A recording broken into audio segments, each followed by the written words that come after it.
The man known to history as Edmund Burke was most likely born on the 12th of January 1730 in the city of Dublin, the capital of Ireland. Another tradition holds that he was born in Shanballymore in County Cork in the south of Ireland, and it has also been argued that his year of birth could be 1728 or 1729. His father was Richard Burke, a lawyer who worked within the Court of Exchequer in Dublin and who was a successful upper-middle-class member of the gentry as a result. The Burkes traced their ancestry back to the Burkes of Connacht in the west of Ireland, a region which had been conquered by the Anglo-Norman de Burghs in the medieval period.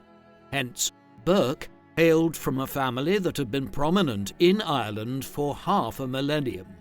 Edmund's mother was Mary Burke, though her maiden name was Nagle, an Irish kinship group.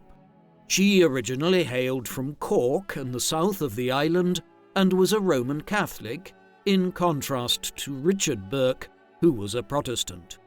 The couple had a tortuous family history, with at least 5 and perhaps as many as 9 children dying during pregnancy or infancy. Edmund did nevertheless grow up with some siblings who survived into their adult years, a sister, Juliana, and brothers Richard and Garrett. Edmund spent much of his earliest years living in the south of Ireland with Mary Burke's Nagle family in County Cork, moving between there and his parents' home in the capital on Arran Quay in Dublin. Where he was at a given time was shaped by the terms of the law courts in Dublin, and when Richard Burke was busy, the children were shipped off to Cork. Despite his upbringing there, the Catholicism of his mother's family did not brush off on Edmund, and he became a Protestant like his father. A practical decision, perhaps, in a time and place where one's religion determined their potential status in life in the future. Burke's education began in Cork in his younger years, when he was given lessons in Latin and other subjects by an Irish tutor by the name of O'Halloran. Thereafter, he was sent for more formal schooling in County Kildare, not far west of Dublin. Here, he attended a school run by the esteemed educator Abraham Shackleton in the town of Ballitore, beginning there in 1741 when he was just 11, and leaving 3 years later to begin attending Trinity College, Dublin, Ireland's only university at the time, at the precociously young age of 14. Burke grew up in a country of contrasts.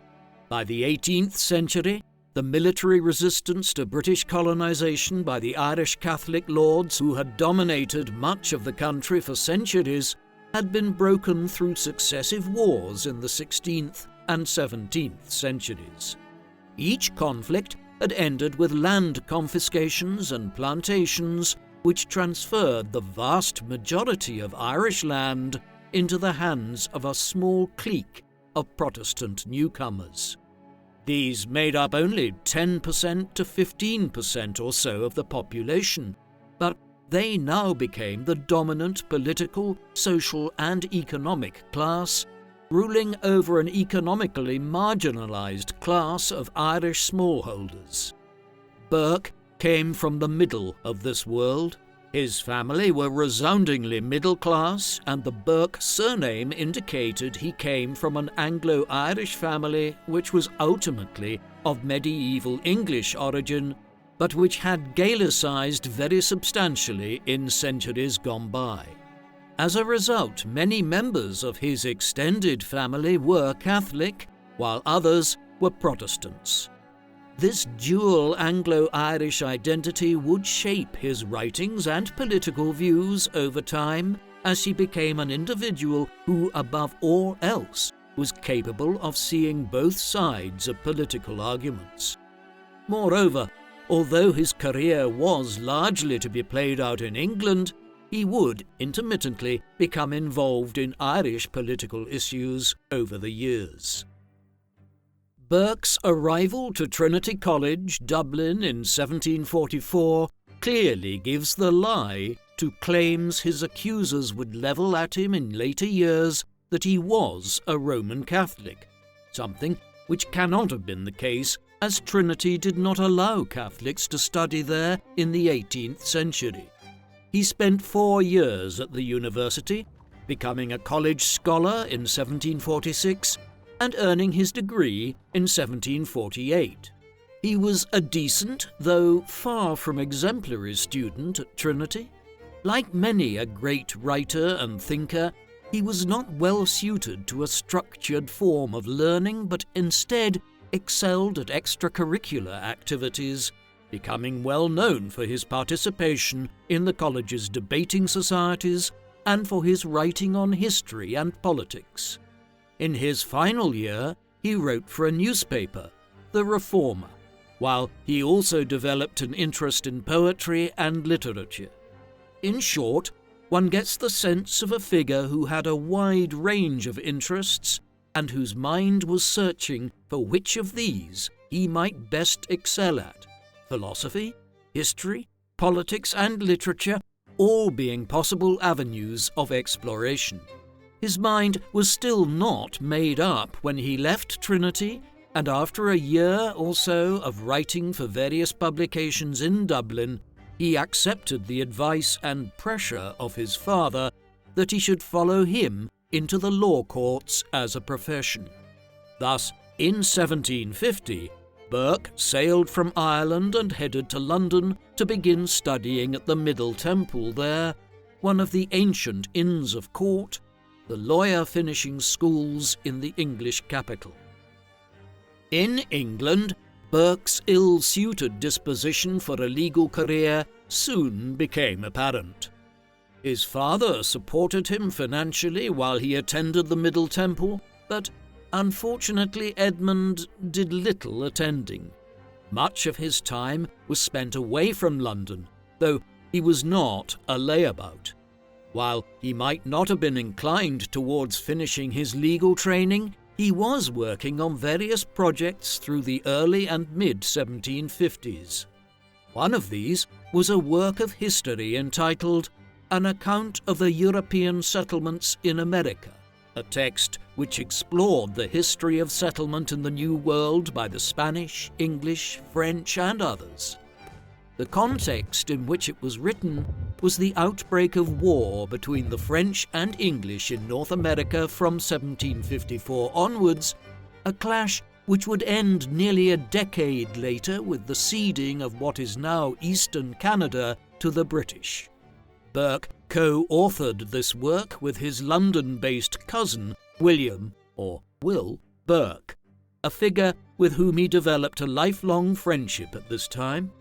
By the time they set to work on the text, Burke had concluded that he would not finish his studies at the Middle Temple, and in 1755 he finally informed his father that he did not intend to continue as a lawyer and was instead committed to writing on historical, philosophical, and political subjects henceforth. Burke's writing career, as it began to develop, strayed increasingly away from history, though he did retain an interest in the topic, and more towards analysis of the great philosophical and political questions of the day. An understanding of the broader context he was writing in is useful here. The 18th century was a period in Europe's history known as the Enlightenment. This was an intellectual and social movement which built on previous movements in Europe, such as the humanist Renaissance of the 15th and 16th centuries and the scientific revolution of the 17th century, while also emerging as a reaction to the religious reformations of the 16th century and the appalling bloodshed they had resulted in across the continent in a century and a half of religious wars. Enlightenment thinkers aimed to move away from understanding society through the prism of religion and towards a more scientific way of assessing how society should be run and morality introduced into the management of individual states. Many Enlightenment thinkers also questioned the political systems of their own countries, calling for greater political representation and a destruction of old class-based politics. On the continent, the Enlightenment's greatest figures included contemporaries of Burke's like Voltaire, Jean-Jacques Rousseau, and Denis Diderot. Britain would have individuals like John Locke, David Hume, and Adam Smith, while Thomas Paine and Benjamin Franklin emerged as major Enlightenment figures across the Atlantic. Ireland also produced its own Enlightenment scholars, notably two near contemporaries of Burke's, Jonathan Swift and George Berkeley, while Oliver Goldsmith, a major Anglo-Irish poet of the time, was a friend of Burke. Burke's literary career could be said to have peaked early. Two of his most acclaimed texts were written in the mid-1750s during this formative period of his life. The first of these was A Vindication of Natural Society, or A View of the Miseries and Evils Arising to Mankind from Every Species of Artificial Society. Published in 1756, The Vindication was effectively a satirical work, though of such a subtle kind that Burke had to include a preface to the second edition, published in 1757, explaining that he did not mean everything he had said literally. In it, Burke contrasted what was termed natural society with political society, one being life in the state of nature without state intervention, the other being society governed by politics and all the burdens of modernity. This mode of inquiry has a lengthy history, having been central to Thomas Hobbes' Leviathan a century earlier, yet it also ranged over other topics, notably on religion and the concept of deism, a sphere of Christian thought which rejects revelation as a way of knowing God and instead tries to reconcile scientific empiricism with religious belief. The Vindication is a complicated text, one which points to both Burke's learning even as a still relatively young man and also the sophistication of the Enlightenment arguments he was feeding into. Some scholars have argued that it evinces the first traces of what we would now call political anarchism. The second text which Burke wrote during this period is, arguably, his most important work. A philosophical inquiry into the origin of our ideas of the sublime and beautiful was published in 1757, just a year after the Vindication. It is a philosophical treatise, one which was concerned with the subject of aesthetics, but also epistemology, a branch of philosophy concerned with how it is that we gain knowledge. In it, Burke is concerned, as the title suggests, with what might be termed sublime and what might be termed beautiful. Burke argued that things are beautiful which are aesthetically pleasing, such as a painting or a flower, whereas things that are sublime are those that are elevated to a greater height of aesthetic impact, but in being so also have the ability to cause emotional damage or disorder. The text is viewed today as being a seminal work in the transition towards a more emotive form of cultural inquiry and the development of the concept of Romanticism, something which would have fallen into the sphere of the sublime according to Burke's categorizations. A philosophical inquiry was an important text for decades to come. It especially influenced the German philosopher Immanuel Kant, the foremost figure of the German Enlightenment, while elements of Burke's thought can be traced through the work of Friedrich Nietzsche, a century later. The publication of The Vindication and A Philosophical Inquiry in quick succession put Burke in a position to make a living from his writing. In the spring of 1757, he was issued with a contract by the publisher Robert Dodsley to begin researching and writing a lengthy history of England, with the project aimed at providing a wide survey of the country from the first arrival of the Romans under Julius Caesar and Claudius down to the end of the House of Stuart with the death of Queen Anne in 1714. Burke began work on the text, and by 1760 he had produced an account down as far as the issuing of the Magna Carta in the early 13th century, but thereafter he abandoned the project, although the unfinished text was published in 1812 after he died. A year after he began the history project, the same publishing house hired him to edit a periodical entitled the Annual Register. All in all, he had firmly established himself as a writer of repute within a short period of ending his studies at the Middle Temple. Burke also married at this time to Jane Nugent in March 1757. She came from a noted Roman Catholic political dynasty from the Dublin region in Ireland. Their two sons, Richard and Christopher, were born either side of 1758, with just 10 months between them. Burke's reputation as a man of letters and intellect had been burnished enough by his published work in the second half of the 1750s that in 1759 he acquired a post as the secretarial assistant to William Gerard Hamilton, a member of the English Parliament who had made an early reputation for himself with his maiden speech at just 26 years of age, one which led to his being widely praised for his oratorical abilities. Burke would spend several years in the employ of Hamilton, who somewhat fortuitously was appointed as Chief Secretary of Ireland in 1761, and so Edmund returned to his homeland for a time. There, he was able to influence Hamilton in some of his policies, the Chief Secretary being anxious to have his assistant's insights into the country he had grown up in and knew so well. Though he was intermittently back in England during the years that followed, when in Dublin he lobbied for an easing of the penal laws against Catholics, which he viewed as being abhorrent to his liberal politics, even as a Protestant, though one with a Catholic mother and wife.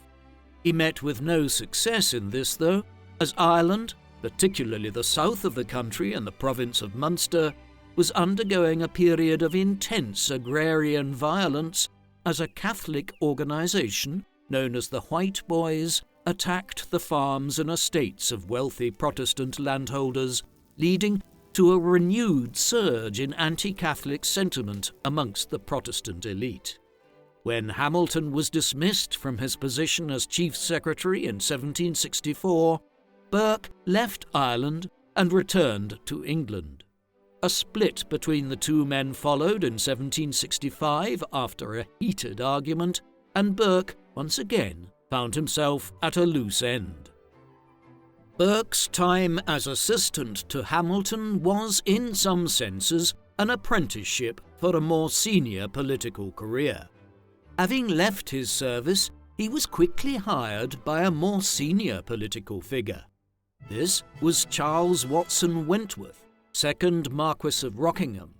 Rockingham was the same age as Burke, but he was already a senior political figure amongst the Whigs, the more liberal-leaning political party in England, and the opponents of the Tories or Conservatives. In the summer of 1765, he became Prime Minister of Britain and employed Burke as one of his private secretaries.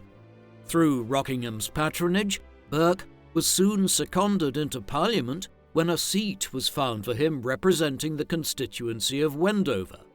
Thus did his political career begin. He quickly made his mark, establishing himself as a gifted orator in an age when the ability to speak well in Parliament was at a premium. In time, he would emerge as arguably the most accomplished speaker in the British Parliament of the second half of the 18th century.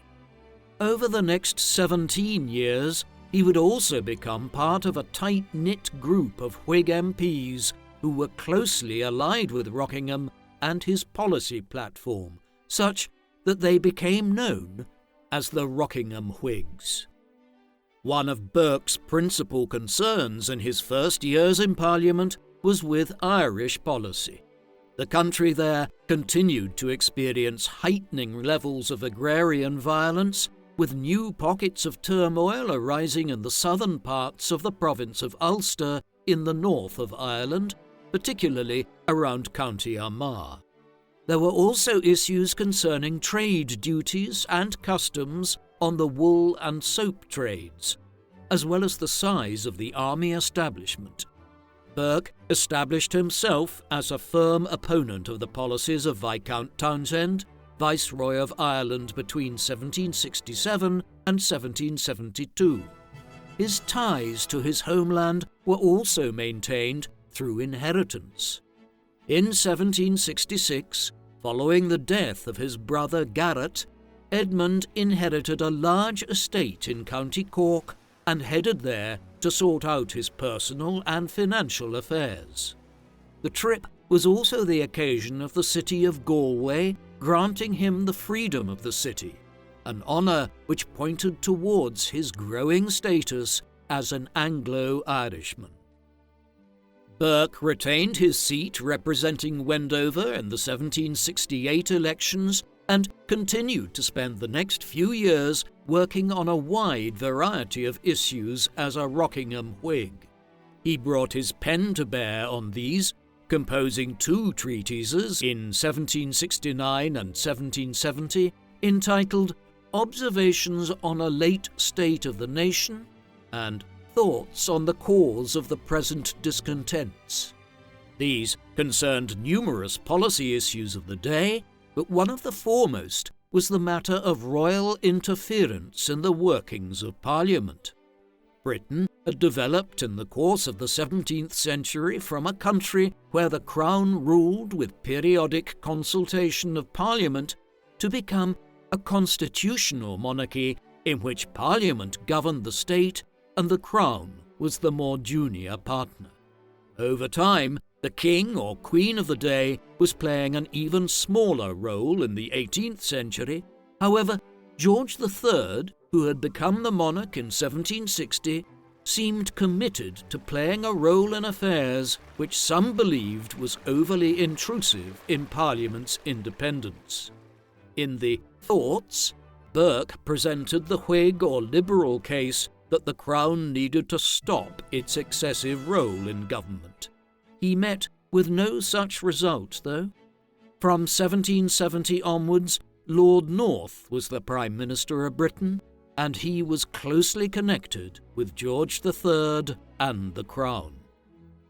The early 1770s were significant years in Burke's career as an opponent of government. Throughout this period, he was fulsome in his criticism of the Tories, or Conservatives, under North in their overly close management of state affairs with the king and his advisers, calling for a more liberal approach to affairs where Parliament would debate the making of policy openly. He also took principled stands on international affairs, notably the first partition of Poland, whereby Prussia, Russia and Austria began dismantling the Polish-Lithuanian Commonwealth and dividing it up between them, claiming that it not only impacted on the balance of power in Europe, but also robbed the Polish people of their liberties. He was, in this respect, ever the Anglo-Irishman, conscious of his country's own dual position as both a constituent part of the British state and as a colony. When elections came in 1774, there was an opportunity for Burke to switch to represent the more significant constituency of Bristol, which at that time was still one of the largest cities in Britain, though soon to be eclipsed with the emergence of the industrial centres of the north around Manchester and Newcastle.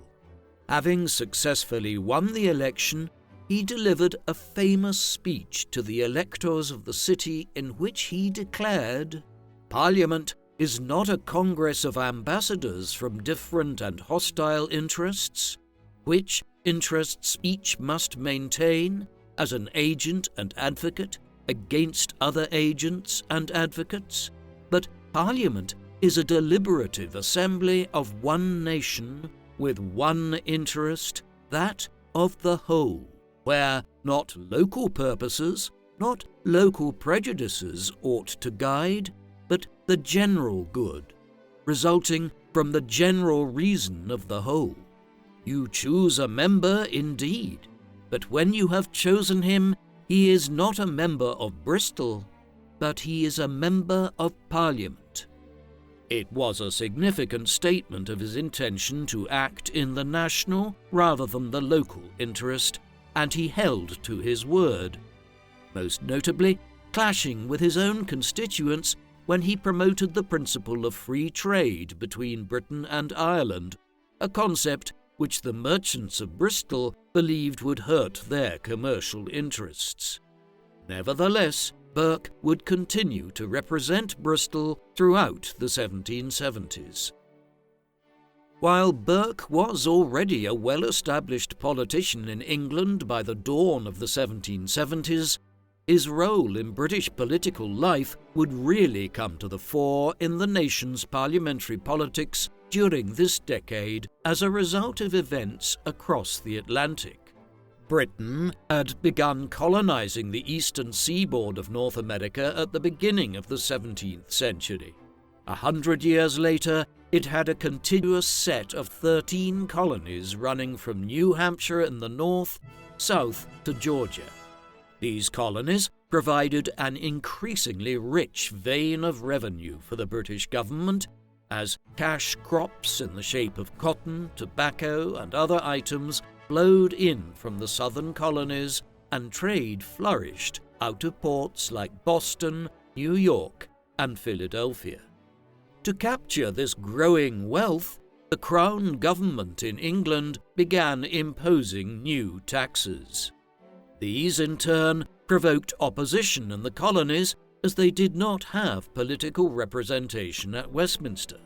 Eventually, the tensions would boil over in the mid-1770s into outright rebellion, and as the American Revolutionary War proceeded, the colonists formed their own Continental Congress in Philadelphia and declared the creation of a new United States of America.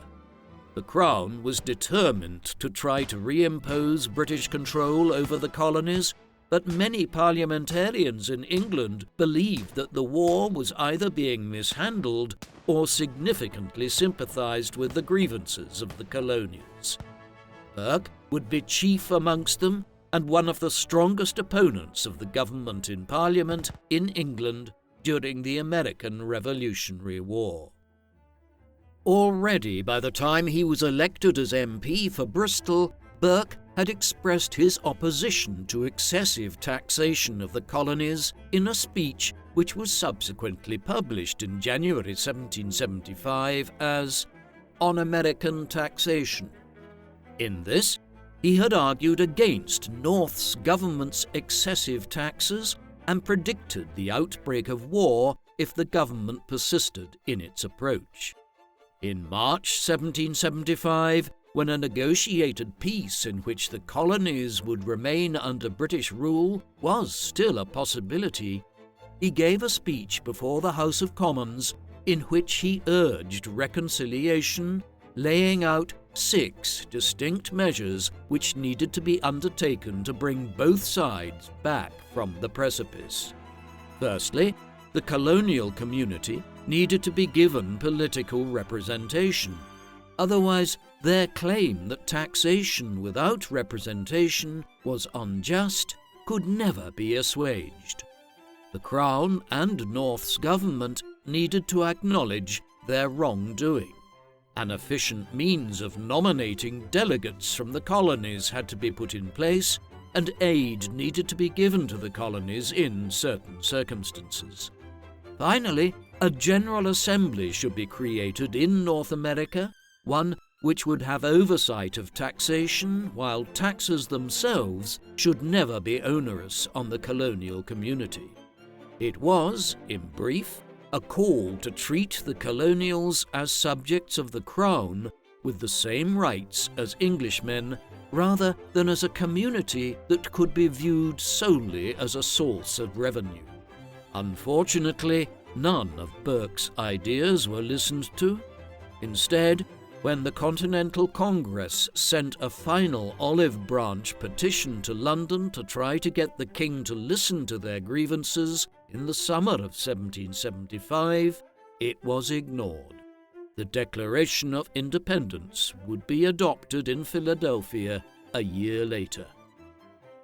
By the late 1770s, Burke and many of the other Whigs were openly in support of American independence, claiming that not only had Lord North's government lost the moral argument, but that it was increasingly clear that they were going to lose the military argument as well.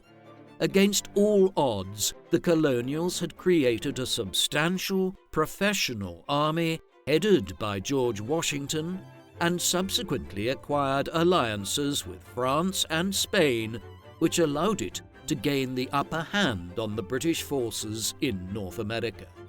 In the midst of all of this, the Gordon Riots, a series of popular and violent protests motivated by the proposed repudiation of anti-Catholic legislation, broke out in London and lasted for over a week. Hundreds of people were killed or injured in a wave of violence. The entire incident confirmed Burke in his belief in what we would now call liberal conservatism, the idea that one should strive towards the liberal and progressive ideas of the Enlightenment, but do so by appealing to conservative and traditional values, not attempting to quickly bring about change through violent means, but instead to seek incremental, measured reform. Whatever political approach he might take, though, would henceforth be from the constituency of Malton. In 1780, he lost his seat as a Bristol MP after his dedication to representing the interests of the nation above his constituency flew too many times in the face of the electors of the port city. He would serve as an MP for Malton for the rest of his time in Parliament. In the early winter of 1781, the news arrived to England of a major defeat of Lord Cornwallis and his troops at the siege of Yorktown in Virginia by a combined colonial and French army. With the defeat of the last major remaining British army in the 13 colonies, the American Revolutionary War was effectively at an end. So too was Lord North's time as Prime Minister. After 12 years in office, he was replaced in the spring of 1782. A major split with past policies was needed to now negotiate peace terms with the Americans, and North's replacement was none other than Lord Rockingham. As one of his closest political allies, Burke was brought into government, being appointed as Paymaster of the Armed Forces and also being given a seat as a Privy Councillor, though he was not made a member of Rockingham's cabinet. He was only to hold office for a short period of time, but was able to bring forward some considerable legislation nevertheless, notably the Paymaster General Act of 1782, which reformed the manner in which different government departments were able to hold monies for different government purposes. More broadly, he managed in the space of just a few months to abolish over 130 different offices in the civil administration and the royal establishment, ones which were deemed to be legacy perquisites that served no real function in a modern government. The reforms saved the government over £70,000 a year, a very substantial sum by the standards of the late 18th century. Thereafter, though, his efforts were quickly stymied as Rockingham died unexpectedly at just 52 years of age in July 1782, and after just over 3 months back in office as Prime Minister. With the end of the second Rockingham administration in the summer of 1782, Burke was back in opposition as the Earl of Shelburne became the new Prime Minister. This should, theoretically, have ended Burke's period as Paymaster of the Forces. However, Shelburne's premiership proved short-lived, and when a new coalition was put in place early in 1783, Burke was asked to resume the office of Paymaster. He would continue to hold this for some months to come, and so played an important official role in some of the demobilization and payment of pensions which was underway in 1783 as the American Revolutionary War came to an end and the Treaty of Paris was signed, whereby Britain formally acknowledged the independence of the United States.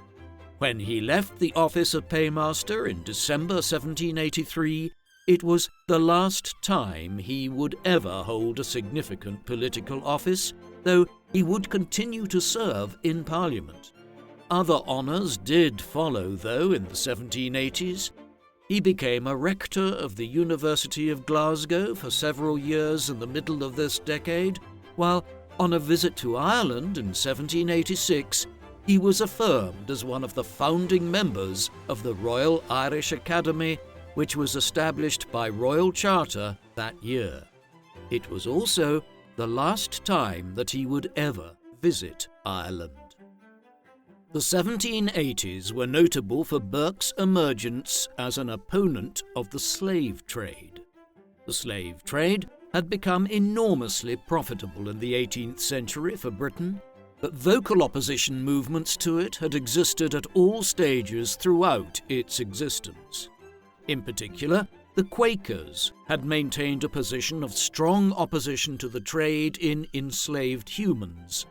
The abolition movement expanded in the 1770s, and by the 1780s there was a growing bloc of MPs in Parliament who were willing to express their view that the practice was unconscionable and contrary to the spirit of the Age of Enlightenment. Despite being an MP for Bristol, a port city which had profited enormously from the slave trade, Burke spoke fiercely in opposition to the practice when a motion for the abolition of it was brought before the Parliament in 1788. Here, he stated that, quote, "The slave trade was directly contrary to the interests of humanity, and that the state of slavery, however mitigated, was a state so improper, so degrading, and so ruinous to the feelings and capacities of human nature that it ought not to be allowed to exist." Burke also held the view that there should be no consultation with the owners of the slave plantations in the West Indies about any future proposed abolition, stating bluntly that there was no point in sounding out the opinion of a group who would obviously try to block any proposed abolition, so contrary would it be to their economic interest. He continued to support the leading abolitionist in Parliament, William Wilberforce, and voted in favour of a bill which Wilberforce put forward in 1791, one which was easily defeated at that time. While the war in North America came to an end in 1783, other colonial matters would soon replace it in Burke's interests, specifically events in India. England had long-standing interests in the Asian subcontinent, having begun acquiring trading concessions and small coastal colonies there as early as the mid-17th century.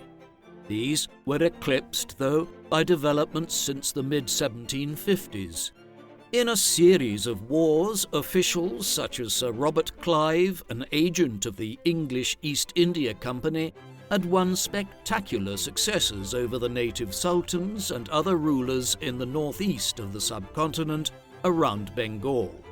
There followed several decades of exponential expansion as the company swallowed up ever greater chunks of land and moved westwards towards conquering Delhi.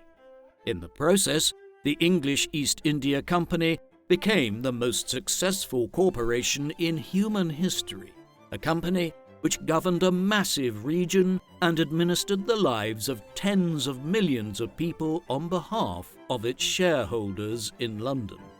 Unsurprisingly, the opportunity for corrupt profiteering on behalf of company agents in London was enormous, and Burke would soon have his sights set on holding the company to account in England and seeking to root out corrupt practices amongst its most senior officials. There was a touch of personal vendetta when it came to Burke's crusade against the English East India Company in the 1780s. Back in the 1760s, his brother Richard had invested substantially in the company's shares, along with his cousin and close friend Will Burke. Their hubris had won Burke over, and he had invested a considerable proportion of his own money at that juncture in the company as well. This was at a time just 10 years after the English East India Company had won the famous Battle of Plassey in India and had begun expanding at a remarkable speed, and there was great interest in the company's shares in a similar vein to the share frenzy that occurred with the rise of businesses such as Apple, Tesla, or Nvidia in more recent times. Like modern speculative bubbles, the bubble around investment in the English East India Company eventually burst in 1769, an event known as the Bengal Bubble, which was soon followed by the British credit crisis of 1772. These were some of the very earliest examples of modern speculative bubbles and fiscal crises.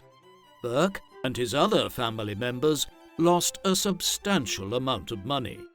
He was overextended for years thereafter, and the event had a lasting impact on his personal finances.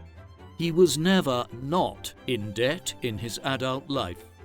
Thus, while there is no doubt that he was acting in good faith as a civically minded politician in the 1780s, he also had a personal grudge against the English East India Company and its agents. The individual who Burke's ire would fall upon in the 1780s was Sir Warren Hastings.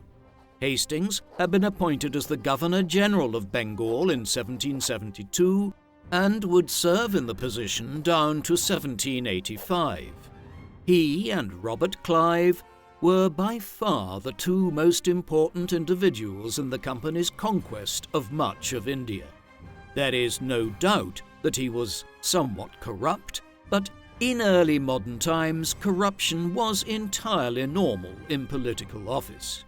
What was at issue when corruption arose was the severity of it. Enriching oneself in a modest fashion was considered a perquisite of office, but excessively doing so was not. In other ways, Hastings was a peculiar target. While Clive was a broadly uncultured brute who viewed India through the worst sort of colonial prism, Hastings was interested in Indian culture, writing extensively on the country and even venturing to publish the first English translation of the Bhagavad Gita. Whatever Hastings' saving graces were, Burke was not won over by them. Others had already attempted to bring charges against him in England, and he was recalled from Bengal under a cloud of suspicion in 1785, though when he arrived to London, he was received warmly. Despite this, Burke stated his intention to bring a motion before Parliament concerning, quote, "a gentleman just returned from India." Burke began his efforts early in 1786. It took a year and a half before Hastings was arrested and charged. The trial would eventually open in February 1788, at which point Burke proceeded to deliver an opening address which ran through 4 days of business. Many of the charges he laid out focused on both Hastings' self-enrichment and his political actions, which Burke argued had undermined relations between the government and the native people, thus endangering Britain's vital national interests in India. There was enormous public interest in the trial in the initial stages, and people flocked to Westminster Hall to see the proceedings playing out. But over time, it simply petered out. It was adjourned for lengthy periods of time as the defendant requested leave to prepare his defence, and then, as the government became far more preoccupied with events on the continent where the French Revolution began in 1789. In the end, the case would be returned to intermittently over a period of nearly 7 years before a verdict was finally given. In it, Hastings was acquitted of all wrongdoing, although his career and life had been completely undermined in any event, having spent huge sums of money on his legal defence. Burke remained convinced of Hastings' guilt, but in retrospect the impeachment and trial appears to be one of his less justifiable endeavours and tinged with more than a little bit of personal spite at his own loss of money back at the time of the Bengal bubble of 1769. Even as the Hastings case was underway, Burke's career was being oriented in a new direction by events in France. In the early summer of 1789, the government of King Louis XVI had convened the French Estates General, a species of early modern parliament, at his Grand Palace of Versailles outside Paris. It was the first time a French parliament had been called in 175 years, and is an indication of the dire financial situation the French state found itself in, that it was willing to have recourse to the estates to try to obtain a financial subsidy. However, matters quickly overtook the king and his ministers as the delegates began taking control of the government. By the midsummer, a full-blown revolution was underway. The French Revolution would intensify in the early 1790s, eventually leading to the trial and execution of King Louis XVI and the creation of a republic. As this occurred, a coalition of European powers who were opposed to the innovations being made in Versailles and Paris came into being. War broke out in 1792 as Britain, Austria and Prussia sought to overthrow the French Revolution. Britain would remain a stalwart opponent of the French for nearly a quarter of a century of war which followed. The outbreak of the French Revolution and its unfolding into 1790 inspired Burke to compose one of his most well-known works of all. Reflections on the Revolution in France was a pamphlet in which Burke sought to contrast the political revolution underway across the English Channel and the stated ideology of the French revolutionaries with the liberal conservatism of the unwritten British Constitution. In it, Burke made the case that the British system, with its blend of liberal and conservative values, the balancing of power between Parliament, the Crown, the Lords and the courts, much of it based on traditions which had developed over hundreds of years, was far preferable to the ideological extremism of the French Revolution. One of his central contentions was that the revolution in Paris was being driven by individuals putting forward arguments about abstract and universal rights. As he quipped in one passage, what was the point of making declarations about the universal rights to food, medicine, or anything of that sort, if the state did not have the practical systems and measures in place with which to deliver them. Instead, he affirmed his belief that chaos and extremism would soon ensue in France, and predicted that in the end a strong man or general would emerge who would seize power or would be given it by the French people in an effort to re-establish some stability. Though he lost support in some of the Whig factions for his arguments in the Reflections, on almost every single point he was to be proved correct.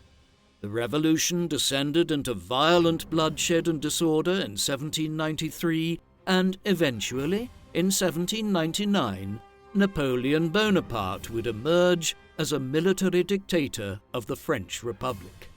The Reflections is viewed as a classic statement of political science today. The Reflections point towards one of the most significant aspects of Burke as a thinker, politician, and historical figure, his role in the development of liberal conservatism. Liberal conservatism is a political outlook or ideology which broadly argues for a conservative approach to politics, but often with the goal of achieving liberal policies. For instance, a liberal conservative might believe that equality of freedoms and opportunity in social and economic spheres are desirable, but they may also stress that this should only be achieved with due respect to the rule of law and the maintenance of the cohesion of society. This was effectively what Burke was arguing for in the Reflections. Liberal conservatism also often focuses on economic issues, with people who are generally conservative on a wide range of social and political matters arguing in favour of inherently liberal economic policies. Burke epitomised this in the 18th century, being a keen advocate of free trade at a time when protectionism was still mainstream throughout Europe.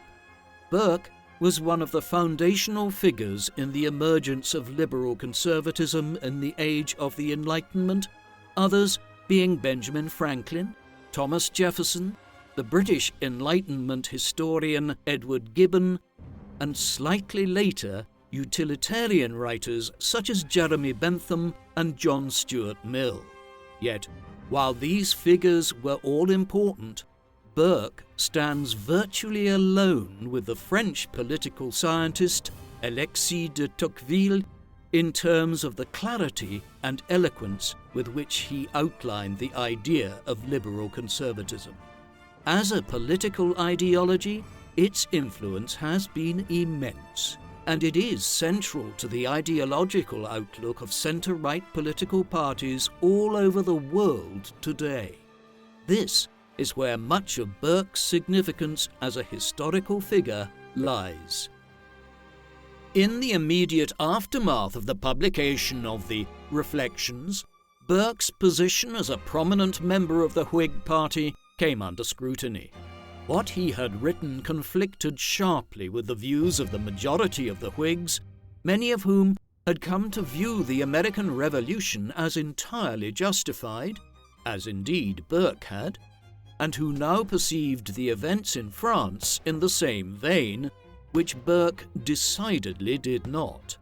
The divisions peaked in parliamentary debates in early May 1791, when Burke ended up in a prolonged argument with his close friend Charles James Fox, a prominent member of the party and formerly the Foreign Secretary under Rockingham. During the course of this encounter, Fox accused Burke of betraying the ideological stance that he had proclaimed at the height of the American Revolution, to which Burke retorted that the ideology of the revolutionaries in Paris was the complete antithesis of both the British and American constitutions. When Fox stated his desire that there should be no loss of friendship, Burke replied, "I regret that there is." He split from the mainstream of the Whigs thereafter, and later that summer composed and published a new text entitled An Appeal from the New to the Old Whigs. In it, he laid out his arguments against the French Revolution yet again, and in such a way that he hoped it would provoke a reaction amongst the more conservative elements of the Whigs, whom he believed were actually a silent majority. He was mistaken in this, and while some confided their agreement with much of what he had said in private, in public, Burke became an increasingly marginalised figure in Parliament. Though increasingly out of joint with the mainstream position of the Whigs as epitomised by Fox, a figure who had compared the storming of the Bastille prison in Paris in the summer of 1789 to the Glorious Revolution in Britain in 1688, Burke did have a part to play in the years that followed in the politics of responding to the revolution. As war finally erupted between France and numerous states, Britain included, the government needed as much support at home for a policy of war as it could muster, with all the financial and social sacrifices which that would imply. Burke urged as many moderates as he could to offer their support to the Prime Minister of the day, the Tory leader William Pitt the Younger. The goal was to present a united front so as to deploy the resources of the nation as effectively as possible and win victory over France. His efforts were opposed by Fox and his pro-revolutionary Whigs, though he found greater support amongst a faction who agreed broadly with Burke and were led by the Duke of Portland. These Portland Whigs would eventually offer their support to Pitt's government. In this respect, Burke was significant in fostering the idea of cross-party cooperation during wartime and also the idea of a multi-party system. Previously, there had simply been a two-party system in the English Parliament, Whigs and Tories or Conservatives.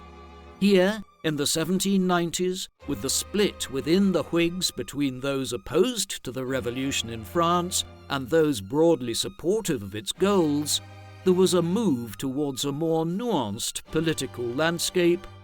Burke was prominent in this process. There were other elements to Burke's career during these years. He never fully lost sight of Ireland, despite spending so much of his life away from it. In 1789, a Catholic committee had been established there to petition on behalf of the Catholic majority of the country for them to have a greater share of political power and economic interest on the island. The following year, they approached Burke, who they knew would be sympathetic to their cause, and requested that he favour a proposal for his son, Richard Burke, by then a man in his early 30s, to become their agent. Richard would then lobby the government for repeal of the anti-Catholic penal laws in Ireland and relief of Catholics in general. Burke approved the arrangement and took up the cause himself, publishing a Letter to Sir Hercules Langrish in March 1792. This was ostensibly a letter to a fellow member of Parliament, but due to Burke's desire that it be published for the general public to read, it set out the argument in favour of Catholic emancipation in Ireland in a manner that made it accessible for a wider audience, attacking the Protestant ascendancy in the process. Ultimately, the endeavour would not meet with success, and though Burke himself would not live to see it, a fresh revolt in Ireland in 1798, with the aid of the French revolutionary government, would convince the Crown that it needed to dispense altogether with Ireland's legislative independence. The Dublin Parliament was dissolved through 2 Acts of Union in 1800 that came into effect in 1801. It would take over a century more, as well as war and independence, before the kind of Catholic relief Burke envisaged in Ireland could be realised.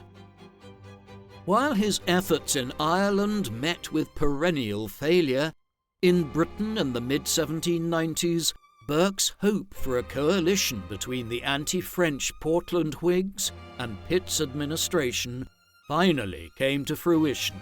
A coalition agreement was reached in January 1794, yet while Burke had been one of the principal architects of this realignment in British parliamentary politics, he was not included in the negotiations to form the new administration, nor did Pitt and Portland intend for him to play a senior role within it.